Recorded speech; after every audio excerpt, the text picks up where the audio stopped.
Você não vale nada, mas eu gosto de você. Quem já ouviu isso? Então, a música no Brasil, na verdade, que é muito famosa. Eu não sei como que eu cheguei a conhecer essa música, mas é uma música muito, muito famosa. Ele fala, você não vale nada, mas eu gosto de você. Tudo que eu queria era saber o porquê. Então, eu não sei porquê. Mas isso não saía da minha cabeça ontem, essa letra dessa música. Essa letra é uma música brasileira e é muito interessante porque o cantor ele fala que você não vale nada, mas eu gosto de você. E eu sei que você já sentiu assim em algum momento, certo? Tipo, nossa, que eu gosto disso. Ou então o sentimento que a gente tem para amar outro ser humano, muitas vezes. Que ele vai lá, machuca a gente, faz um monte de coisa, desrespeita, fala isso, aquilo, outro. Mas no final do dia, você ainda ama aquela pessoa. E você fica pensando, cara, o que está acontecendo? Por que eu ainda amo essa pessoa? Ela fez isso, fez aquilo outro, isso, aquilo, mas ainda ama essa pessoa. Acho que isso é um sentimento muito comum, que pelo menos eu tinha com meu sobrinho. Né? Então, meu sobrinho é como se fosse o irmão mais novo. E irmãos mais novos não são as pessoas mais fáceis de lidar. Né? Não são os mais respeitosos também. Eles não vão te respeitar muito bem. Eu queria dar o exemplo de filhos, mas eu não tenho nenhum filho. Vai ser que eu, como filho, eu posso falar que minha mãe e meu pai sofreram um bocado. E ainda se eles puderam olhar para mim e falar, você não vale nada, mas eu gosto de você. Então o que eu fazia literalmente para passar por muitas e muitas coisas. E ainda se eles me amaram, né? Me criaram, pagaram meus estudos, fizeram tudo por mim, porque eu sou muito grato por isso. Mas realmente, né? Ainda assim a gente vai amar as pessoas, mas como que funciona nas coisas espirituais? Será que você vê o sacrifício de Jesus na cruz como algo valioso? Porque a gente pode amar isso. Mas será que tem algum valor mesmo pra gente? O seu relacionamento com Ele, com Deus, você vê como algo valioso? A Bíblia, o discipulado, os irmãos, será que a gente vê isso como algo valioso? Ou será que a gente não dá valor para nenhuma dessas coisas? Sabe, tem muitas coisas que são extremamente valiosas para cada um de nós, ou que pelo menos deveria ser, mas hoje nós vamos ver algo que é tão valioso que Jesus repete inúmeras vezes na Bíblia sobre o seu valor. A gente vai falar sobre o valor do reino de Deus. Agora, o que é o reino de Deus? O reino de Deus é a igreja, basicamente, o povo dele. O reino é composto de pessoas. Não existe um rei que não reina sobre alguém, certo? Um rei ele precisa reinar sobre algo que seria nosso. Então, o reino de Deus é a sua igreja. São as pessoas, os discípulos. Nesse caso, o reino de Deus é composto pelo seu povo. Então, vamos abrir Mateus capítulo 13. Vamos ler lá, vamos em Mateus, capítulo 13, a gente vai ler um pouquinho aqui uma parábola. Mateus, capítulo 13, a gente vai ler o versículo 44. Mateus, capítulo 13, versículo 44. A gente vai ler do 44 ao 46. É uma parte bem pequena, na verdade. Que basicamente, a gente vai basear a pregação inteira nessa parábola. Vamos sair dela e usar outras escrituras para tentar entender o que a gente está tentando aqui realmente aprender. Para realmente ver o quão valioso é o reino de Deus. Vamos aqui em Mateus capítulo 13, versículo 44, olha o que a Bíblia fala. O reino dos céus é como um tesouro escondido no campo. Certo homem, tendo encontrado, escondeu-o de novo, e então, cheio de alegria, foi e vendeu tudo o que tinha e comprou aquele campo. O reino dos céus também é como um negociante que procura pérolas preciosas. Encontrando uma pérola de grande valor, foi e vendeu tudo o que tinha e a comprou. O título da pregação de hoje é Caça ao Tesouro. Caça ao Tesouro. Eu não sei vocês, mas quando eu era criança eu amava brincar disso. Né? Eu lembro que nas igrejas eles faziam várias dinâmicas, escondiam coisas, então na Páscoa eles escondiam os ovos de Páscoa na casa inteira, aí faziam pazinhas de coelhos com talco no chão. E nós, como criança, tinha que seguir aquelas pazinhas para tentar achar o ovo de Páscoa que minha mãe e meu pai tinham escondido. E era realmente a caça ao tesouro. E nossa, eu ficava tão animado para poder achar que eu esquecia de tudo. Eu não ia pra rua, não ligava no PlayStation, não jogava jogo, não fazia nada. Era tudo que eu queria achar, aquele ovo de Páscoa. Mas realmente, a caça ao tesouro. E qual é esse tesouro? Agora o tesouro, obviamente, não é um ovo de Páscoa, mas é o reino de Deus.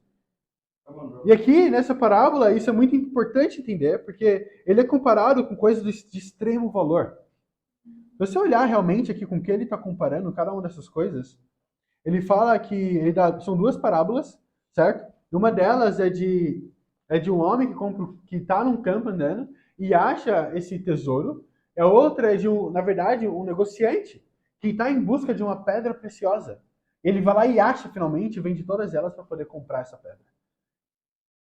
Mas a pergunta que você precisa fazer para poder entender isso é: será que eu tenho dado tanto valor assim ao reino de Deus? Tanto quanto eles deram? Eu tenho tratado de qualquer forma? Sabe, pensa nisso, se eu te desse um diamante hoje. Agora, uma pedra de diamante bem grande. Eu ia assim, mas assim, diamante desse tamanho. Desse pra você e falasse: olha, moça, eu preciso que você cuide desse diamante para mim. Durante alguns dias. Eu vou voltar para buscar ele. Mas preciso que você cuide dele. Com muito cuidado. Como que você cuidaria desse diamante? Você deixaria assim em cima da mesa, junto com a migalha de pão, o café? Deixaria em cima da cama, jogado? Ou então perderia ele? Deixaria ele de qualquer maneira? Ou você guardaria ele?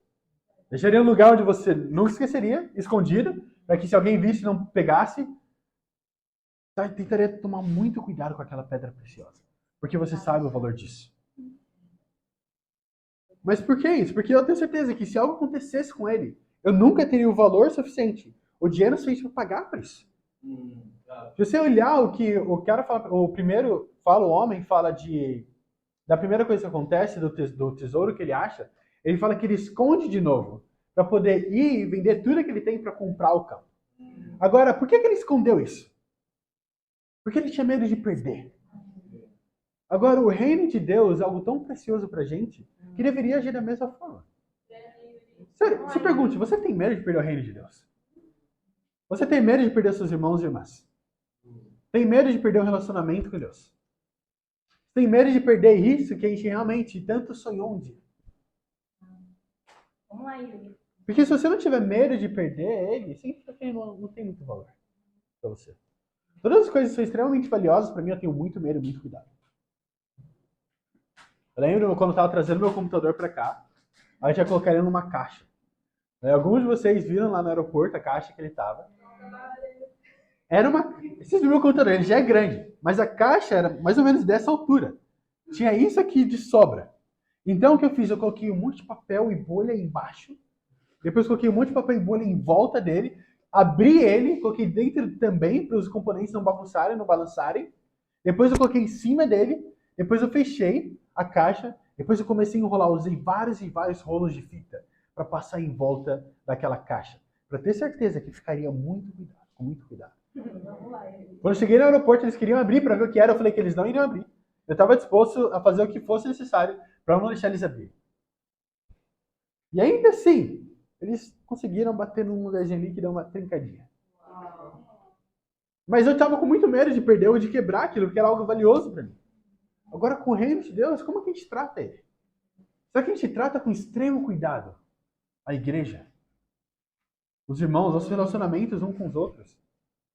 Qual é o cuidado que você realmente tem com o seu irmão, com a sua irmã? Quando você fala com ele? Quando você ouve ele? Se alguém falta no culto, ou então falou que está passando por alguma situação complicada, você vai lá e fala: eu preciso cuidar porque o meu irmão e minha irmã é meu bem valioso.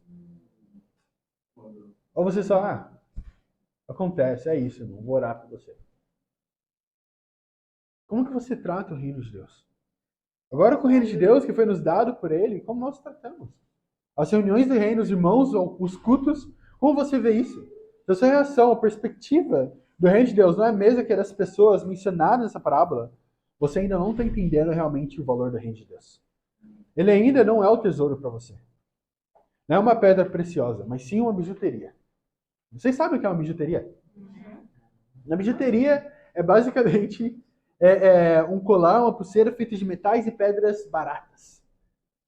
E muitas vezes a gente tem, mas ainda assim a gente não trata com nenhum valor. Se perder, acontece, compra mais um. E muitas vezes a gente pode tratar o reino de Deus dessa forma, como uma bijuteria ao invés de uma pedra preciosa. Ao invés de tratar como algo valioso e realmente que, nossa, eu nunca vou ter o poder, o dinheiro, algo suficiente para poder pagar de volta, então preciso ser extremamente cuidadoso, a gente trata como mais uma bijuteria. realmente foi comprado com aquele significado. Ou talvez não tenha nem medo de perder, talvez você está fazendo um favor para o reino de Deus, participando dele. Não, as pessoas precisam de mim. Deus precisa de mim. Quando essa não é a realidade.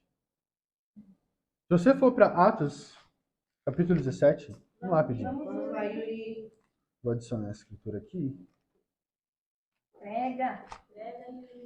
Porque me ajuda muito a entender que, claro, Deus me ama, Ele quer cuidar de mim, e me quer dentro do reino dele, mas a gente precisa ter uma mente sóbria, de entender realmente o nosso lugar, de entender quem eu realmente sou. Atos capítulo 17 é uma escritura que a gente geralmente lê nos estudos bíblicos, é o versículo 26 ao 28, mas se você ler um pouquinho antes, no versículo 24, olha o que a Bíblia fala. O Deus que fez o mundo e tudo que nele há é o Senhor dos céus e da terra, e não habita em santuários feitos por mãos humanas. Ele não é servido por mãos de homens, como se necessidade de algo, porque ele mesmo dá a todos a vida, o fôlego e as demais coisas. No final do dia, Deus não é servido por nós. Ele não necessita do nosso poder. Eu não sou forte o suficiente para dar uma mãozinha a Deus. Nem sábio o suficiente para dar um conselho a Ele. Ele não depende de mim. Mas ainda assim Ele escolhe ter um relacionamento comigo. Então, obviamente, eu não estou fazendo um favor a Deus. Mas sabe o que acontece muitas vezes? Sabe por que muitas vezes relacionamentos de amizade, namoro, casamento, ou até mesmo qualquer tipo de relacionamento dentro de uma empresa, sabe por que muitas vezes eles falham? Porque um dos lados não está disposto a dar tudo de si mesmo. Certo? Não é assim que acontece muitas vezes? Você está lá na empresa, vamos dizer que você tem uma empresa. E aí você tem vários funcionários. Mas tem funcionários que são muito bons. Que chegam no horário, trabalham duro, fazem de tudo para poder realmente ajudar a empresa. E tem aqueles lá que dão metade do coração deles. Agora, você pode querer aumentar o salário, dar mais benefícios, mas ainda assim o caráter dele não mudar. Continuar ainda dando metade. Agora, o que a gente vê nesse relacionamento? Vê que um lado está dando tudo de si mesmo. Eu quero que esse funcionário seja encorajado, queira trabalhar, quero criar o melhor ambiente possível, mas o funcionário ainda assim ele pode chegar e falar, não quero dar tudo de mim. O que acontece é que esse relacionamento ele falha. Em qualquer coisa. Meu relacionamento com Deus. Meu relacionamento com vocês. E algo que eu aprendi é que se eu quero que o meu relacionamento com Deus funcione, é tudo ou nada. E esse é o primeiro ponto. Tudo ou nada pelo reino. Tudo ou nada pelo reino. E é realmente assim. Se eu quero que isso funcione, se eu realmente quero chegar aos céus um dia, é tudo ou nada pelo reino. Mas essa pergunta você tem que fazer para si mesmo. Está disposto a dar tudo pelo reino? Eu não sei se vocês já assistiram o filme de Piratas do Caribe. Um dos melhores atores já conhecidos, Johnny Depp. Ele é realmente um ator muito bom. Ele fala, tem uma incrível cena lá em qual o Jack Sparrow fala uma frase muito icônica, que ele fala, você tem que arriscar tudo por uma chance de ser livre. Esse é o único jeito de ser verdadeiramente livre. E é realmente, é tudo ou nada. Ele fala, você tem que arriscar tudo. Ele só presta a morrer. Ele fala, tem que arriscar tudo se você quiser viver. Imagina isso. Eu acredito que realmente a gente quiser realmente ser livre do pecado, ter uma vida realmente com Deus, relacionamento com Ele é tudo ou nada.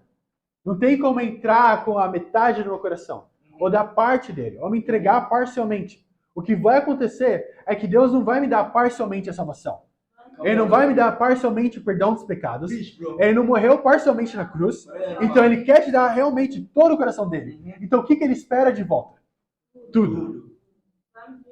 Um relacionamento com Deus é tudo ou nada. Totalmente compromissado. Imagina se você entra num relacionamento onde a pessoa fala, você, 50% do meu coração, você é fiel a você.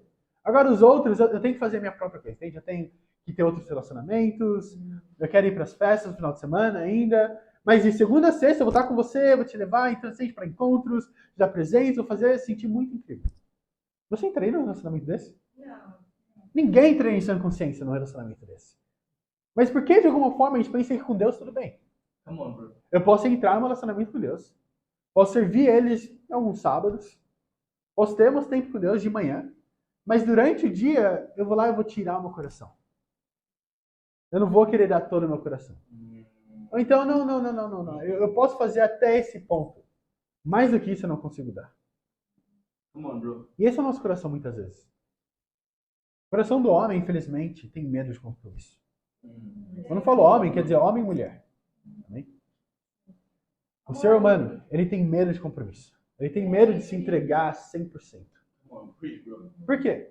Porque se eu me entrego 100% para alguém ou para alguma causa, o que isso me torna? Vulnerável.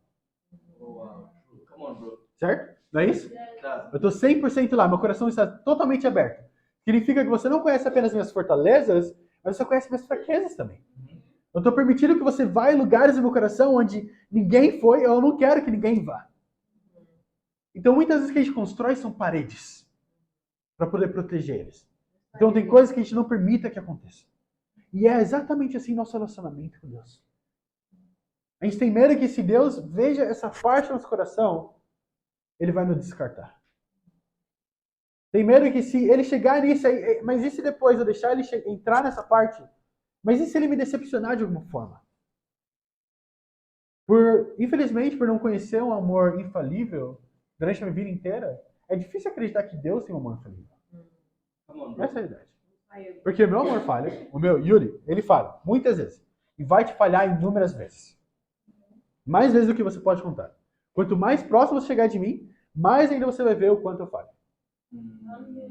E essa é a realidade, certo? Agora, como eu posso acreditar num Deus que não vai falhar comigo? Essa é a realidade. Muitas vezes a gente tem medo de nos entregar 100% a isso. E como mecanismo de defesa, a gente constrói várias barreiras. Uma delas pode ser, eu não preciso disso. Contando mentira para nós mesmos. Eu não preciso do reino de Deus. Eu posso ser um discípulo sozinho. Eu não preciso ter amizades dentro do reino. Eu posso ter amigos em todos os lugares, não preciso ser pessoas que vão querer, na verdade, lidar com o meu coração e falar verdades que eu não quero ouvir. Pode criar várias barreiras. Como não permitir que pessoas cheguem próximas de você. Conheçam o seu coração profundamente.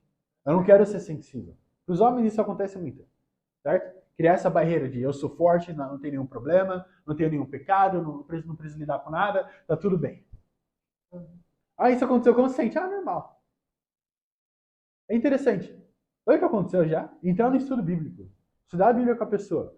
Mostrar o pecado dela. Ela chorar amargamente. De realmente soluçar. E depois do estudo perguntar como você se sente. O homem ainda assim responder. Normal. Depois de ter chorado, ter feito tudo aquilo, pergunta como está se sentindo ainda assim, normal. Infelizmente, o que acontece muitas vezes é que a gente cria tantas barreiras que a gente não consegue nem mesmo nós mesmos ver o que está lá dentro. Fica fechado até para mim mesmo. Você mesmo não entende o que está acontecendo. Já sentiu alguma vez que estava em casa e teve vontade de chorar? Você nem sabia o que era que estava acontecendo?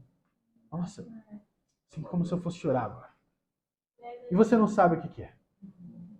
São coisas que estão lá profundo no seu coração. E se você não permitir que alguém vá e realmente comece a cavar e profundamente no seu coração para tirar cada uma dessas coisas, vão ficar lá até o dia da sua morte. E aí depois você pode se perguntar, nossa, por que eu me sinto tão vazio? Só isso. São esses espaços que você tem permitido construir lá dentro do seu coração, onde você não permite que nem ninguém, nem mesmo Deus toque. Por isso, realmente, pelo reino tem que ser tudo ou nada. Tudo ou nada. Aqui na parábola que acabamos de ler, qual foi a reação deles? Ao encontrar o tesouro, nessa caça ao tesouro que eles estavam. Fala que quando ele encontrou esse tesouro, ele saiu, vendeu tudo que ele tinha para comprar o campo. Agora, qual foi o preço que a pessoa que estava, o negociante de pedras preciosas, teve que pagar pela essa pedra preciosa que ele achou? Tudo. Não é interessante? Para as duas pessoas diferentes. Provavelmente eles tinham poderes aquisitivos diferentes.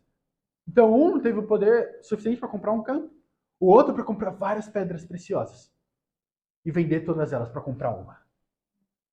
Agora, o que mostra pra gente é que não importa qual seja o estágio da sua vida, o pecado que você cometeu, ou o que aconteceu com você, ou o que você tenha, onde você passou, o seu preço para poder obter o reino de Deus é o mesmo que o meu.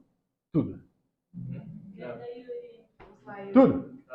Mas eu tenho faculdade, eu tenho uma família, eu tenho filhos, qual que é o meu preço? Tudo. Mas eu não tenho nada disso, mas eu tenho uma casa, tenho uma nacionalidade, qual que é o meu preço? Tudo. Não muda. Para mim e para você. O meu preço e o seu preço é tudo. Se eu não estiver disposto a dar tudo, é nada. Você lembrar da parábola do jovem rico? Você lembra que ele chegou falando para Jesus Cristo? Ele falou, olha, Jesus, eu já fiz tudo já. Eu fiz isso, eu segui a lei, eu desde pequeno dava fiz jejum, dava minha oferta para o templo, eu fiz tudo o que precisava. Então o que eu preciso fazer para herdar o reino de Deus? Jesus olhou para ele e falou, venda tudo que você possui e dê aos pobres, então siga. Qual que era o preço dele? Tudo. Mas sabe o que isso me ensina muito? É que muitas vezes a gente chega num ponto onde a gente acredita que já deu tudo. Já chegou lá? Onde você pode estar ouvindo agora essa pregação até agora e pensa, não, eu já dei tudo.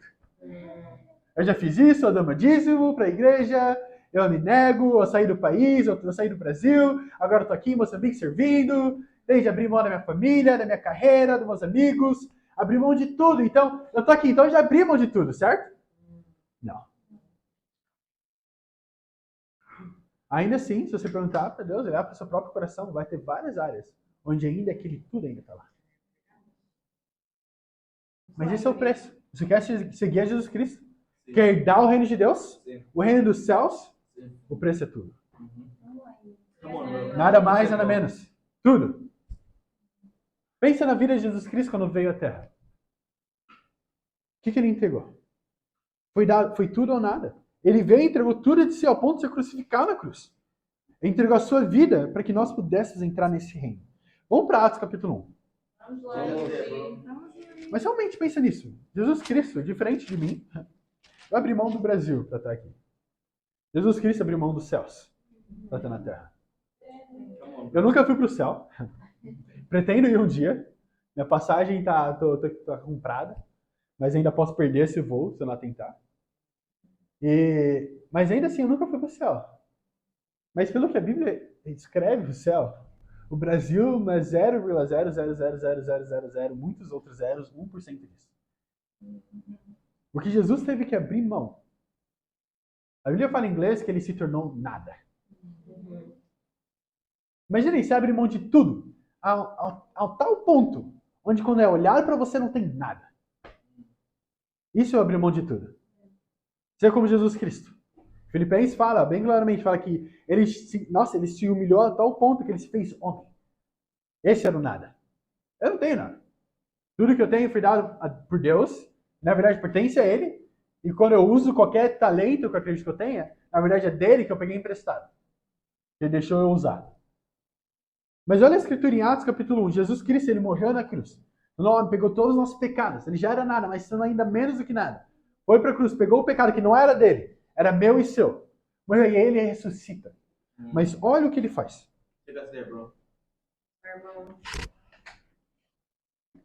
Atos capítulo 1, versículo 1 ao 3. A Bíblia fala assim: em meu livro anterior, Teófilo, escrevi a respeito de tudo que Jesus começou a fazer e a ensinar. Versículo 2. Até o dia em que foi levado aos céus, depois de ter dado instruções por meio do Espírito Santo aos apóstolos que havia escolhido. Depois do seu sofrimento, Jesus apresentou-se a eles e deu-lhes muitas provas indiscutíveis de que estava vivo. Apareceu-lhes por um período de 40 dias, falando-lhes acerca do reino dos céus.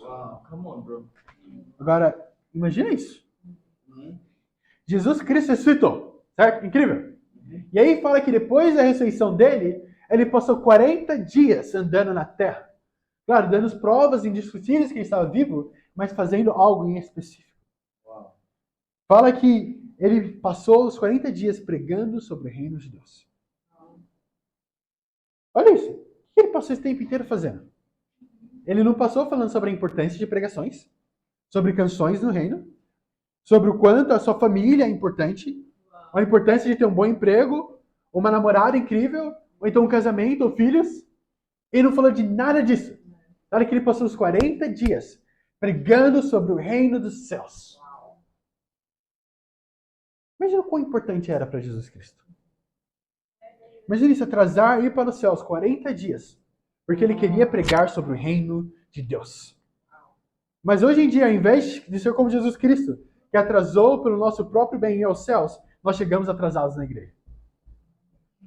Ao invés de atrasar, ir ao céu para salvar almas, a gente não consegue chegar no horário. Come on, bro. This is great.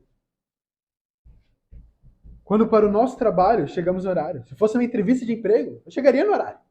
Por quê? Porque sabe que se eu chegar atrasado, o que vai acontecer com aquele emprego? Eu vou perder. Eu não vou conseguir aquele emprego, certo? A entrevista é às 9. 8 horas da manhã eu tô lá sentadinho. Na entrada. Terno, gravata. Perfeito. Preparado para a entrevista. Vou falar o que ela quiser ouvir, qualquer pergunta que ela fizer. Perguntar, nossa, qual que é o seu maior defeito? Eu sou perfeccionista. Já ouviu essa? Já ouviram isso? A entrevistadora vai lá e pergunta, qual que é o seu maior defeito? Sou muito perfeccionista. Eu sou muito bonzinho. Eu ajudo muito, não sei o meu limite. Os defeitos grandes, né? Mas quem nunca falou isso, que atira a primeira pedra, né? Agora, a gente não quer perder a vaga de emprego, certo? Mas, galera, pensa no reino de Deus. E se pergunte, será que eu teria minha vaga no reino de Deus? Obviamente, eu não sou entrevistador para entrar no reino de Deus, mas a palavra dele, a Bíblia fala que a gente vai ser julgado pela Bíblia. A realidade é que chegar atrasado pega mal, mas não ir para a entrevista é uma certeza que você não vai ser contratado. Então, não estar com o reino de Deus é uma certeza que você não vai herdar o reino de Deus. Eu posso chegar atrasado e correr o risco de perder emprego. Mas se eu não for, é uma certeza que eu não peguei aquele emprego. E essa é a realidade, não é? Muitas vezes a gente não vê a importância de estar unidos como igreja. Geralmente ajudar uns aos outros. A Bíblia fala bem claro em Hebreus capítulo 3, encorajem uns aos outros enquanto ainda é chamado hoje. Então, quando eu tenho que encorajar meus irmãos e minhas irmãs? Amanhã? Não, depois, quando eu ficar melhor, eu estava cuidando de algumas coisas aqui em casa.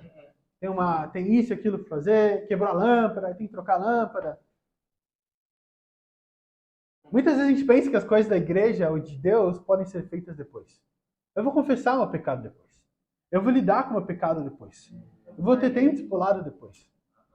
Eu vou orar mais tarde. Eu vou ler a Bíblia mais tarde durante o dia.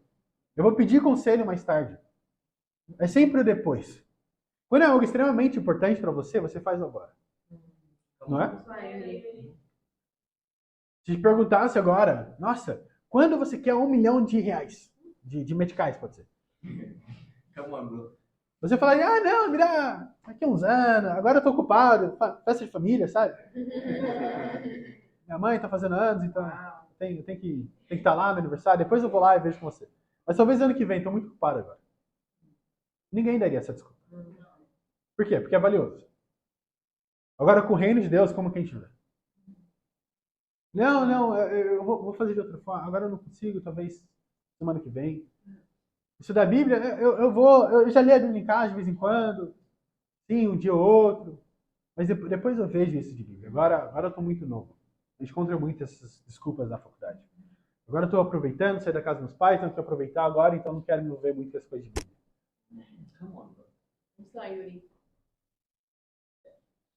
Mas eu realmente acho, eu estava pensando esses dias. Será que eu seria contratado para o reino de Deus? Será que eu passaria nessa entrevista que é realmente a palavra de Deus?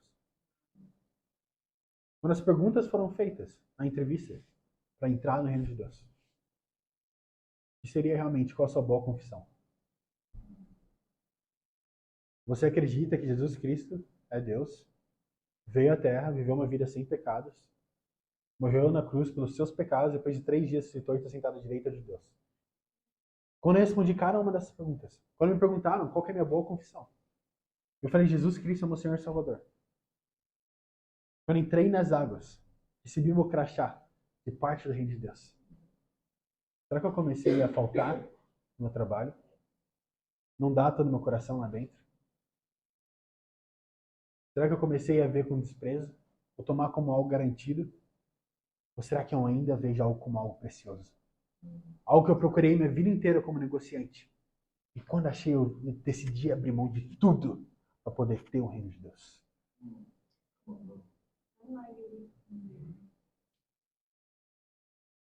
Sabe, tem pessoas, como nessa parábola, que estão procurando pelo reino de Deus. Ele fala que o negociante estava à procura dessa pedra preciosa. E finalmente ele acha ela e vende tudo. Mas também menciona um homem que estava num campo. E fala que ele acha o tesouro. Ele não estava procurando pelo tesouro. Dessa mesma maneira. Mas ambos, ainda assim, de uma forma inesperada, ou então procurando por isso. No final, o sacrifício que é necessário é total. Ambas histórias destacam que para obter o reino de Deus é preciso estar disposto a abrir mão de tudo. Vamos para Lucas, capítulo 14. Vamos para Lucas, capítulo 14, é o mesmo escritor de Atos que a gente estava lendo agora. Mas aqui já vê o capítulo 14, versículo 33. Vamos, Yuri. Irmão. Take us there, bro. Que é basicamente uma escritura que a gente lê no estudo discipulado. É um estudo que a gente faz. Ela basicamente, ela deixa bem visível o que a gente precisa fazer. Qual que é o nosso preço? Olha isso. Versículo 33 fala: da mesma forma, qualquer um de vocês que não renunciar a tudo o que possui, não pode ser meu discípulo. Lucas 14, versículo 33. O que você precisa renunciar? São apenas seus pecados? É interessante, né? Muitas vezes eu pensava que quando eu lia a escritura, o que eu precisava renunciar são a minha natureza pecaminosa. Então eu não posso pecar mais. E é isso. E é isso que eu preciso renunciar. Viver uma vida perfeita e já era. Mas não, ele fala renunciar a tudo. Ele não fala renunciar a sua natureza pecaminosa ou seus pecados. Ele fala renunciar a tudo. Se eu não estiver disposto a abrir mão de tudo, eu não posso ser um discípulo. Eu não posso participar do reino de Deus. Pensa no jovem rico. Ele estava vivendo uma vida, nossa, muito justa, na verdade. Né? Ajudando todo mundo, dando dízimo, seguindo a lei. Ele estava seguindo pelo livro, certo? Mas ainda assim ele não tinha renunciado a tudo. Então, mesmo que você pense que você, não, mas eu tenho vivido uma vida moralmente correta de acordo com a palavra de Deus. Mas se você não está disposto a abrir mão de tudo, até as coisas que não são pecado, você não pode realmente fazer parte do reino de Deus. Pensa nisso. Ser um missionário não é um pecado. Não é como fala, uma necessidade para você ser salvo. Mas não, se você não sair de Moçambique e ir lá pregar a palavra, na Angola, se lá o que for, você não vai ser salvo. Não está em nenhum lugar da Bíblia. Mas por que a gente decidiu sair do Brasil e vir para cá? Porque não era pecado, eu não ficaria mais, eu não estou mais salvo agora. Não é como se ganhei um quarto a mais lá no céu. Né? Não é nada disso. Não vou me dar nenhum quarto a mais lá. Eu olhei na Bíblia, não fala nada disso, então. Eu não estou nem esperando por um. Eu quero só entrar, na verdade. Pode ficar na rua mesmo. Eu tô de boa. Mas é bem interessante, não? Se eu não estiver disposto, o que eu precisava fazer é estar disposto a ir para qualquer lugar. Tem que estar disposto a abrir mão de tudo. Até mesmo coisas que não são pecado. Não era pecado ficar lá no Brasil. Não pecado ficar com a minha família lá. Mas ainda assim eu tinha que estar disposto a denunciar e renunciar a tudo para que eu pudesse realmente pregar a palavra de Deus e fazer parte desse reino. Mas será que se vocês perguntassem hoje, vocês vê como alguém que achou um tesouro ou alguém que na verdade só achou algo que era interessante, que chamou sua atenção por um momento? Come on, bro. Se você se atentar à reação do homem que acha o reino de Deus, fala que ele, cheio de alegria, foi fazer algo. Na escritura que a gente leu agora, na parábola. Fala que ele foi lá, viu o campo, vendeu tudo que tinha, comprou o tesouro. Ele fala que ele achou o tesouro dentro do campo. Ele falou que ficou cheio de felicidade, ele foi fazer algo. Agora, o que ele foi fazer? A Bíblia fala que cheio de alegria, ele foi e vendeu tudo que tinha. Então, abrir mão de tudo não é um peso, mas um privilégio. Porque a realidade, não importa o que façamos, nada disso pagaria a nossa dívida que temos com Cristo. Não importa o quanto eu abra mão. Não importa o quanto eu dê para Cristo. Não importa, eu vou dar um dízimo gigantesco. Ou então eu vou dar muito pouco. Ou então eu vou abrir mão, vou sair do Brasil, vou sair daqui de Moçambique, vou largar minha família, vou fazer isso, aquilo, outro. Não importa o que eu faça. Eu não vou poder pagar a dívida que foi paga na cruz pela minha vida. Come on, bro. Essa é a realidade. Eu não tenho poder suficiente para pagar isso. Agora, olha isso. Olha o coração de Paulo. Vamos lá para Filipenses. Vamos para Filipenses, capítulo 3. Para entender o que a gente está abrindo mão. Come on, take us there, bro. Então, em Filipenses, capítulo 3, nós vamos ler o versículo 7 e o versículo 8.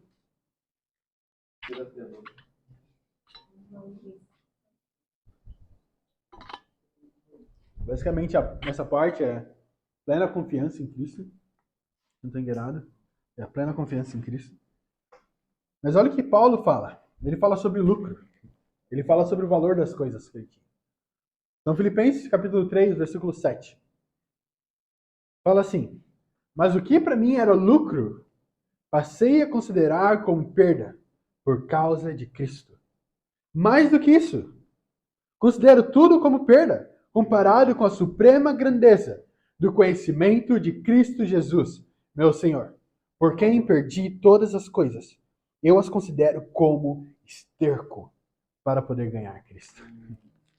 Agora, eu não sei você, mas eu não acho que você esteja na faculdade agora, olhando para o seu diploma, pensando, nossa, isso aqui é nada. É perca para mim, na verdade. Perdi meu tempo lá, podia estar lendo a Bíblia. Olhar para o emprego, olhar para sua família, olhar para a idolatria, tudo esse tempo que você passou, olhar para tudo isso. Tudo isso é perca. E ele fala no começo do versículo 7, ele fala, o que para mim era lucro. Então, na verdade, todas essas coisas ele olhava para ele mesmo, ele via como lucro. E sabe qual que é um bom termômetro? Então, uma boa maneira de ver se você realmente está com seu coração totalmente no reino de Deus. Olhe para as coisas que eram valiosas para você antes de ser discípulo e para as coisas que são valiosas para você agora. Se elas não mudaram, quer dizer que você ainda não entregou tudo. Se você ainda vê todas aquelas coisas como valiosas, emprego, dinheiro, família, tudo isso, mais valioso que Cristo, então definitivamente você ainda não entregou tudo. Eu não estou falando que você não é para você ter um emprego, não pode ter dinheiro, não pode ter família, não pode casar. Não é isso que eu estou falando, obviamente. O problema é quando essas coisas são bem mais valiosas do que Deus. Quando essas coisas são realmente o seu lucro. Agora, lucro é realmente algo que você trabalha para poder receber. Então, quer dizer que agora ele fala que se eu trabalhar para essas coisas, na verdade é tudo perca para mim. Antes eu trabalhava para elas porque eu via elas como lucro. Agora eu vejo que elas são perca. Então se pergunte, se você ainda está trabalhando para receber qualquer uma dessas coisas que você tinha como realmente valiosas para você antes, quer dizer que você ainda está trabalhando na perca. Não é o lucro que é realmente conhecer a Cristo. E ele fala de todas essas coisas. Eu realmente penso que todo esse tempo perdido que eu tive, será que eu vejo realmente a idolatria da minha família hoje como tempo perdido? Ou será que ainda é um ganho? Mas não apenas essas coisas, ele fala que considera tudo como perda. Caso eu não tenha falado algo ou deixado algo de lado, até isso também entra nessa lista. Tudo se torna perda quando comparado com a suprema grandeza do conhecimento de Cristo. Então a gente realmente precisa ver isso como privilégio. Como Paulo fala aqui, como ele via. Ele via a perca de tudo que ele teve como privilégio, porque no final ele pôde conhecer a Cristo. O reino de Deus não é apenas algo que se encontra, mas algo pela qual vale a pena perder tudo para ganhar o que é eterno. Se nós estivermos dispostos a entrar com tudo, vamos herdar nada. A batalha para o reino de Deus é assim, tudo ou nada. Vamos para Mateus capítulo 11. Porque tem algo que é necessário para que eu possa herdar esse reino de Deus. Claro, nascer de novo, da água do Espírito, me arrepender, acreditar em Jesus Cristo, todas essas coisas. Mas olha isso aqui. Tem algo que Mateus ele menciona que na verdade é muito interessante. Em Mateus capítulo 11, a gente vai ler o versículo 12 juntos. Vamos entender o que ele fala aqui que é necessário que eu tenha para poder herdar o reino de Deus. Em Mateus capítulo 11, no versículo 12. Fala assim: desde os dias de João Batista até agora, o reino dos céus é tomado à força, e os que usam de força para se apoderam dele. Uau! Eu amo a Escritura, porque me ajuda a entender que não tem lugar para preguiçoso no reino de Deus. Se eu não quero trabalhar no reino de Deus, não é meu lugar. Se eu não quero abrir mão de tudo, não é meu lugar. Você quer fazer parte do reino de Deus até o final? Sabe o que você precisa ter, de acordo com a Escritura? Força. garra. Vamos lá. Come on, bro. Você realmente quer ficar até o final? O que você precisa fazer para tomar o reino de Deus? Ela fala que a Bíblia fala que ele foi tomado à força. Vamos lá, Yuri. E olha isso. Ele continua falando. Ele fala que os que usam de força se apoderam dele. Então, se eu quiser fazer parte do reino de Deus, mas eu não quero dar tudo no meu coração pelo reino, eu não vou poder me apossar dele. Eu preciso de força, eu preciso ter garra para poder fazer parte do reino de Deus. Mas sabe o que é interessante? Que a Bíblia fala e mostra que o reino de Deus não é o nosso único tesouro. Isso é muito interessante. Eu estava lendo hoje e achei uma escritura muito interessante. Vamos lá para Lucas capítulo 15. Vamos lá, Yuri. Come on, bro. Vamos para Lucas capítulo 15, a gente já está indo para o final. Prometo ser mais breve agora. Come on, bro. Lucas capítulo 15, versículo 8. Vamos lá, Yuri.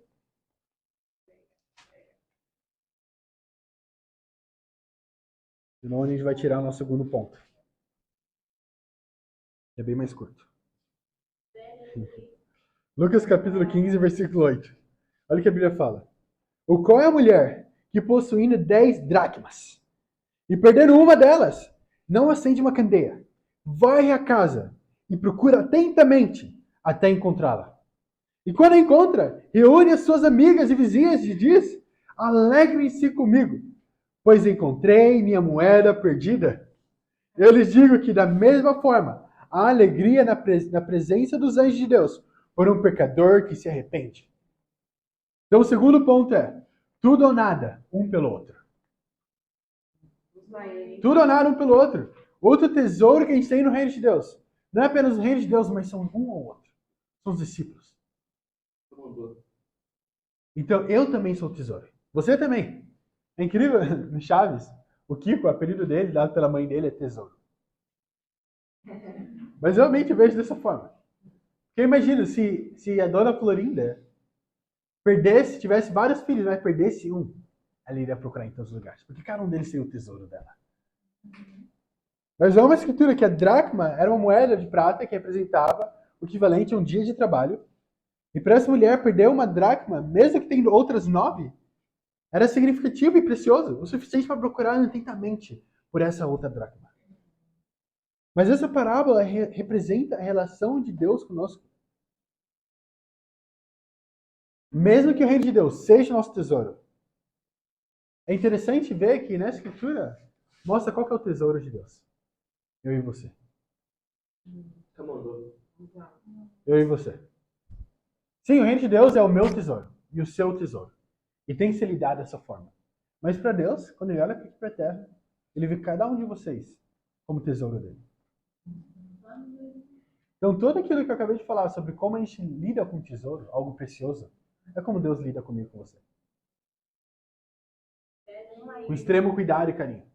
Wow. Come on, Com muito medo de perder também. A Bíblia fala que Deus não deu ciumento. Ciúmes é o medo de perder algo. Então Deus também não quer te perder, não quer me perder. Então ele trata a gente com extremo cuidado. Mas isso é incrível. Ele nos deu o reino para tratarmos como para sermos tratados como tesouro dele, como a coisa mais preciosa. Deus não se importa com a sua aparência, classe econômica, ou se você tem ou não um diploma. Essas coisas são para nós, seres humanos, que ligamos para essas coisas. Pode-se dizer que seria o nosso tesouro. Mas para Deus, o tesouro dele é eu e você. É o Yuri. Dessa forma. Pleno. Sem nada. Nada para oferecer, nada para dar, sem força nenhuma, sem nenhum talento, sem dinheiro. Esse é o Yuri, o tesouro dele. Vamos lá, Yuri. Isso reflete como Deus vê cada indivíduo. Mesmo que haja muitos fiéis, ele não desiste de um único perdido. Olha isso, vamos lá para 2 Pedro, capítulo 3. Vamos lá, Yuri. Mantenha em mente essa parábola que a gente leu no Lucas capítulo 15, que a gente vai mencionar ela ainda. Mas olha aqui em 2 Pedro, capítulo 3.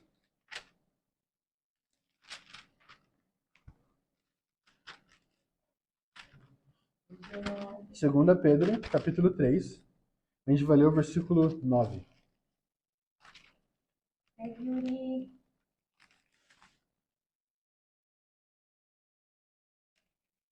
Aham.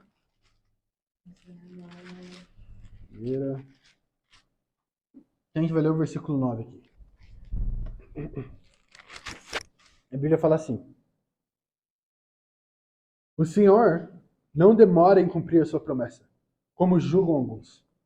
Ao contrário, ele é paciente com vocês, não querendo que ninguém pereça, mas que todos cheguem ao arrependimento. Então, essa é a vontade de Deus no final. Ele não quer que eu e você pereça.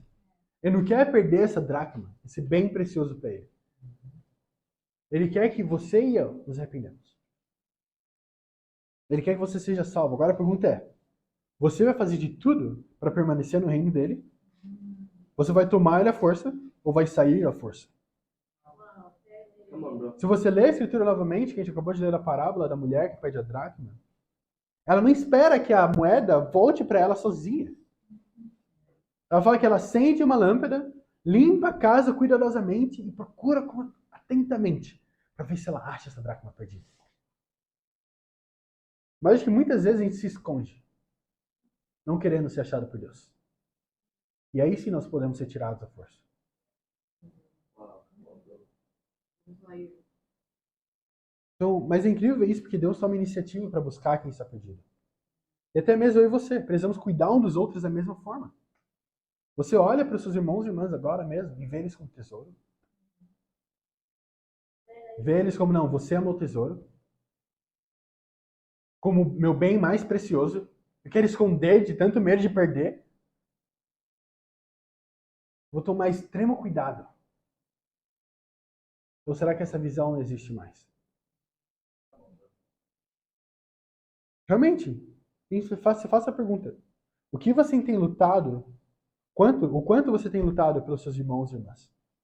Quanto você tem lutado para achar aquela dracma perdida? Vamos lá, Yuri. Eu tenho apenas um desafio agora, em conclusão, para vocês aqui hoje. Pare e pense. Será que eu tenho valorizado o reino de Deus, os meus irmãos e irmãs, da forma que eu deveria? Se não, o que você acha que deve mudar? Então, realmente, uma caça ao tesouro. Nós precisamos a tudo ou nada por esse tesouro, pelo reino. E nós precisamos a tudo ou nada um pelo outro. E para Deus gerar a glória. Amém. Amém.